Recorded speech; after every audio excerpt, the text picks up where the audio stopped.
Welcome to Manju kitchen. Manju கிச்சன்ல இப்ப நம்ம ஒரு இட்லிக்கு சப்பாத்திக்கு தேவையான ஒரு கிரேவி பார்க்க போறோம். இந்த கிரேவி வந்து ரொம்ப நல்லா இருக்கும். இதுல நம்ம பட்டை லவங்கம் எதுவுமே போடாத இந்த சாதாரணமா இந்த கிரேவி பண்ண போறோம்.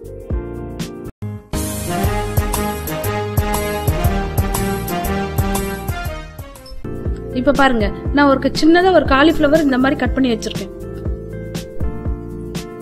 ஒரே ஒரு ஆனியன் இந்த மாதிரி கட் பண்ணி வச்சிருக்கேன். இப்ப பாருங்க, நமக்கு தேவையான எண்ணெய் போட்டுட்டு கடுகு, ஜீரகம், பூண்டு ஒரு 4-5 பல்லு பூண்டு நல்லா நசுக்கி அதையும் போட போறோம். இப்போ நல்லா கடுகு பொரியணும். எப்பவுமே கடுகு பொரிஞ்ச உடனே போடணும். இப்ப நம்ம பூண்டு நல்லா 4-5 பல்லு பூண்டு நல்லா நசுக்கி போட்டிருக்கோம். இப்போ இது நல்லா பொரியட்டும். கடுகு நல்லா பொரிஞ்சவன தான் நம்ம காயெல்லாம் எப்பவுமே சேர்க்கணும். இப்ப பாருங்க, ஒரு ஆனியன் கட் பண்ணி வச்சிருக்கேன். அதை போட்டுட்டு நல்லா வதக்க போறேன். இந்த கிரேவிக்கு நான் பாருங்க பட்டை லவங்கம் ஏலக்காய் இதெல்லாம் நான் எதுவும் போடல.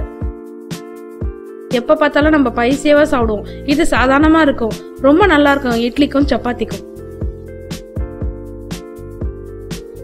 இப்போ இந்த ஆனியன் வதங்கத்துக்காக கொஞ்சம் உப்பு போட போறோம். இப்ப நான் 2 தக்காளியை நல்லா மிக்சியில அரைச்சு போட போறேன். ஏன்னா அப்பதான் கிரேவி நல்லா உங்களுக்கு திக்கா வரும். நான் தக்காளியை வதக்காம இந்த மாதிரி அரைச்சு போடுறேன்.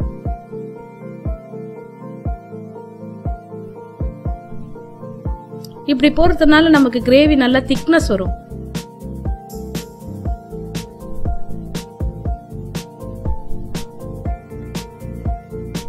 ஒரு இட்லிக்கு எப்படி ஒரு வடகறி சாப்பிட்றோமோ அந்த மாதிரி டேஸ்ட் நல்லா இருக்கும் இந்த டேஸ்ட். இப்போ மிளகாத்தூள் வந்து 2 ஸ்பூன் போடுறேன். கொஞ்சம் காரமா இருக்கணும், அப்பதான் இந்த இட்லிக்கு சப்பாத்திக்குலாம் ரொம்ப நல்லா இருக்கும். இது தனியாத்தூளும் கலந்து இருக்கிறதுனால நான் பெரிய ஸ்பூன்ல 2 ஸ்பூன் போடுறேன். 1 ஸ்பூன் மஞ்சள் பொடி, உப்பு தேவையான அளவு. இப்போ ஒரு காலிஃபிளவர், சின்னதா ஒரு காலிஃபிளவர் போடுறேன் நான்.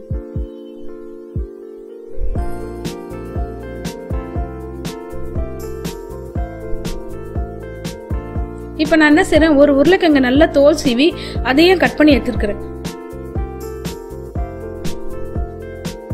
ஒரு உருளைக்கிழங்கு இந்த மாதிரி தோல் சீவி கட் பண்ணி வச்சிருக்கேன். இப்போ இதையும் போட போறேன். ஒரு 5 துண்டு முருங்கைக்காய் அதையும் போட போறேன். அந்த முருங்கைக்காவுடைய எசன்ஸும் இந்த உருளைக்கிழங்குடைய எசன்ஸும் இந்த காலிஃபிளவர் எசன்ஸும் எல்லாம் 3 சேரும்போது இந்த கிரேவிக்கு நல்ல டேஸ்ட் இருக்கும். முருங்கைக்காய் போட்டாவே நல்லா டேஸ்ட் கொடுக்கும். இப்ப பாருங்க, நல்லா வதக்கிட்டேன். இப்போ ஒரு டம்ளர் தண்ணி ஊத்தி இதை ஒரே ஒரு விசில் தான் வைக்க போறேன். ஏன்னா உங்களுக்கு காலிஃபிளவர் சீக்கிரம் வெந்துடும்.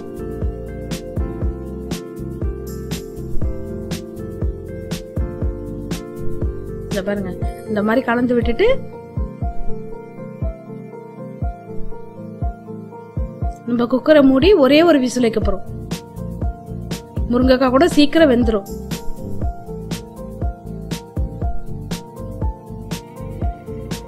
கருவேப்பிலை போட்டு இப்போ ஒரு விசில் வைக்க போறோம். பாருங்க, ஒரே விசில் தான் நான் வச்சேன். காலிஃபிளவர்லாம் நல்லா கொத்து கொத்தா எவ்வளவு அழகா இருக்குது பாருங்க. இப்ப நான் இது இட்லிக்கு பரிமாற போறேன், அதனால நல்லா மேக்ஸ் பண்ணிட்டு போறேன் இந்த மாதிரி. இப்ப சப்பாத்திக்குன்னா நீங்க அப்படியே எடுத்து வச்சுக்கலாம். ஒரு கப்பு நம்ம காய்கறி சாப்பிட்டா மாதிரி இருக்கும். 2 சப்பாத்தி வச்சுட்டு 1 கப்பு இந்த காய்கறி வச்சுட்டா நல்லா ஃபில்லிங்கா இருக்கும் நமக்கு. இப்போ தேவையான அளவு கொத்தமல்லி போடுறேன். சப்பாத்திக்கு வேணா இந்த கிரேவியை திக்கா எடுத்துங்கோ. இட்லிக்கு வேணும்னா கொஞ்சம் தண்ணியா இந்த மாதிரி இருந்துச்சுன்னா உங்களுக்கு இட்லிக்கு ரொம்ப நல்லா இருக்கும். இந்த கிரேவி சப்பாத்திக்கும் நல்லா இருக்கும், தோசைக்கும் நல்லா இருக்கும், இட்லிக்கும் நல்லா இருக்கும். நீங்களும் இந்த கிரேவியை செஞ்சு பார்த்துட்டு உங்க கமெண்ட்டை சொல்லுங்க. தேங்க்யூ.